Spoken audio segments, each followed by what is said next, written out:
Ladies and gents, today we are looking at Jack Queen King. It is a 150 lightweight frame archetype hand cannon that has returned to us with random rolls. Now, at one time, this was probably the most popular 150 in the game, and I would like to say it was popular because it was super powerful, but that actually wasn't the case. For console users, Jack Queen King was like one of the few 150s that didn't just jump out of your hands. It had some recoil, but at least it was manageable. Outside of maybe Dire Promise, there was not many 150s back in year one that were top tier. Jack Queen King was one of those that if you took the time and learned the recoil pattern, she would reward you. Now, we've got a number of rolls on our hand cannon today, but first, let's talk about how to get Jack Queen King. First, you gotta go to Nessus, guys, and get that obelisk there online. This requires you to kill a bunch of Vex, do a couple other things. It takes all of like 15 minutes at most. Then, upon unlocking the obelisk, you have to upgrade it. Now, I think it's like rank 2 or rank 3 will grant you access to the Jack Queen bounty, but upon reaching that rank, which will require some polarized fractaline, is that right? Fractaline. You need 10 of those in order to buy this time lost bounty. Now, if you want to just get to grinding today, you can buy up to 2 of those and just grind them out, and they really don't take much. So I get a couple Vex kills, do a couple of lost sectors, yada yada. Not too bad. But if you want to play the long game, you can actually wait before you start grinding Jack Queen Kings and start upgrading this obelisk as much as you can. If you see right here at rank 9, you can actually get the Sundial Fractaline Extractor. This will actually allow you to obtain more of those polarized fractalines when completing the Sundial. By the way, if I'm saying that wrong, I sound so ignorant right now. I am so sorry. I don't know, guys. Hooked on phonics is not my strong suit. But then you also have a couple of other upgrades. You've got the Time Lost Capacity. This is actually a rank 6 upgrade. This will allow you to hold up to 3 Time Lost bounties in your inventory. And considering that these bounties kind of run into each other, you can actually purchase 3 Jack Queen King Time Lost bounties and pretty much complete all of them at the same time. Like if it says, hey, you got to do a lost sector, and at the same time, you got to kill Vex with the other bounty,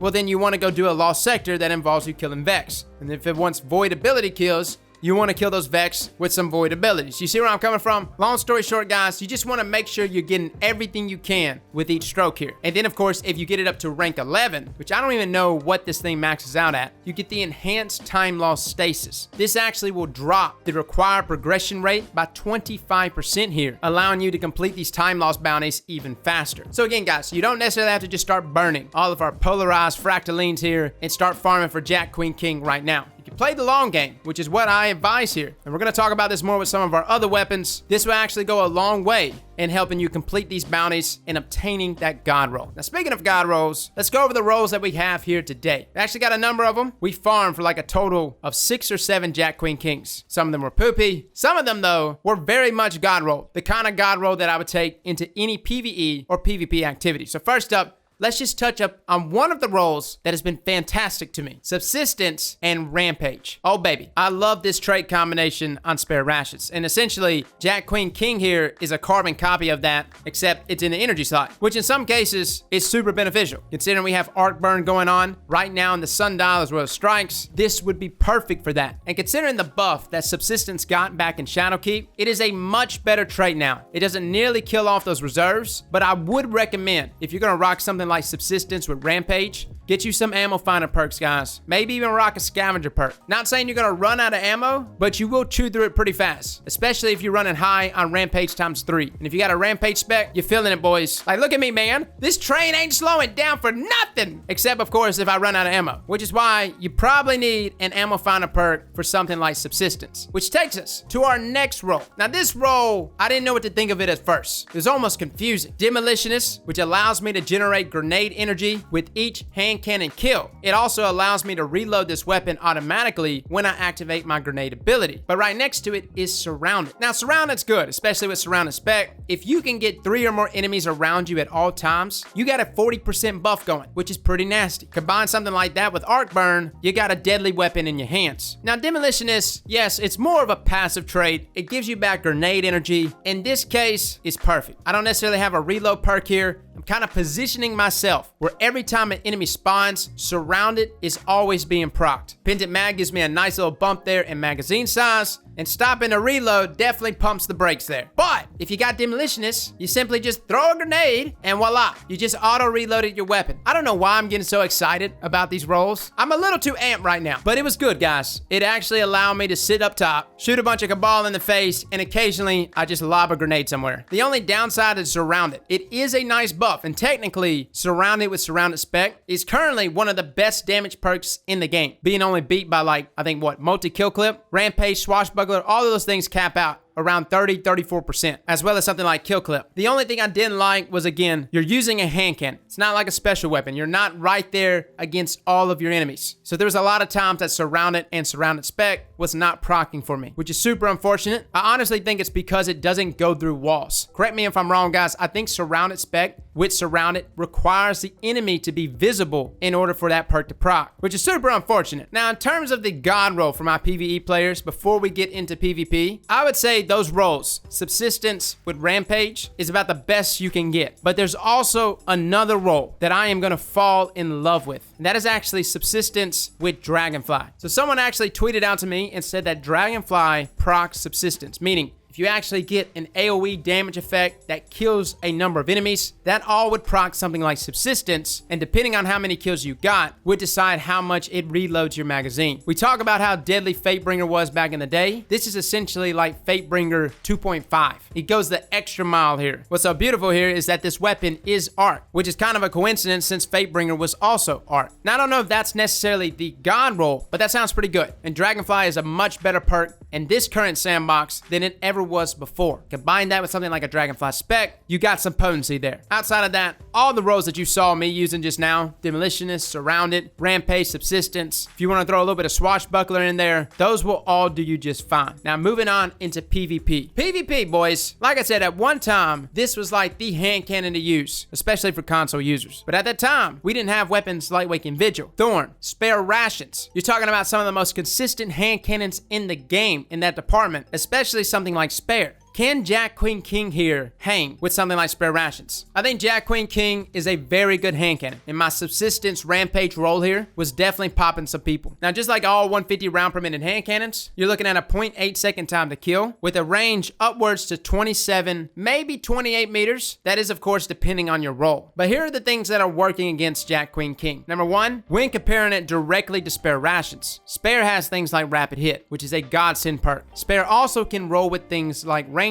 Both of those perks are not found here on Jack Queen King. Another thing kind of working against Jack Queen King, especially when I compare it to something like Waking Vigil and even Spare, the sights on both of those hand cannons is extremely narrow. Now, some people don't like that, but for others, it doesn't obstruct that view much, allowing for things to stay a little cleaner, making it easier for you to land consecutive crits. Jack Queen King is kind of bulky on that front. Now, I'm not saying that the weapon doesn't feel good. It feels snappy, but like we said yesterday with Old Fashioned, it's almost like these hand cannons still have the same recoil pattern similar to what they were back in year one. It's almost as if they didn't get the recoil buff that was given out to our hand cannons back in Shadowkeep. Now, you guys let me know. That could just be me. I'm purely comparing this to the snappiness that other 150 round per minute hand cannons have now. But in terms of the God roll for PvP players, Jack Queen King, unfortunately, has a base default range of around 41, which is pretty low. Normally, I would say anything here in that column that can boost range in our magazine column is just fine. But in this situation, I would opt for ricochet rounds, simply because you got something there that can boost stability, as well as still giving you a +5 range. Now, in our trait columns, it really just comes down to you. I very much enjoyed my Subsistence Rampage roll today. I don't know if it's necessarily going to be a weapon I constantly load myself out with, but in something like 6v6, it allowed me to chain kills back to back pretty nicely. At the same time, I would honestly like to try Demolitionist and Snapshot, just something to allow the weapon to feel a little snappier, while simultaneously proccing something like Demolitionists, especially if I'm rocking like a grenade loadout. Outside of those combinations, that's about all I would bring inside of PvP. So guys, that is our review for Jack Queen King. Is it the best hand cannon in the game? No, it's not, but it is a contender. And honestly, being present in the energy slots and still having the rolls that you can get here is what really gives value here to Jack Queen King. If I want to rock it with something like Mountaintop, Chaperone, Izanagi's Burden, I can do that while still maintaining some lethality. That's the only bad thing about Waking Vigil. Waking Vigil doesn't have any damage dealing decent perks. It's got a lot of things that make it consistent, and it's got Dragonfly, but we don't have anything like Rampage, Swashbuckler, Surrounded. So if you're looking for an energy hand cannon with a little more lethality, Jack, Queen, King is perfect for you. Fellas and ladies, thank you all for coming and watching, and as always,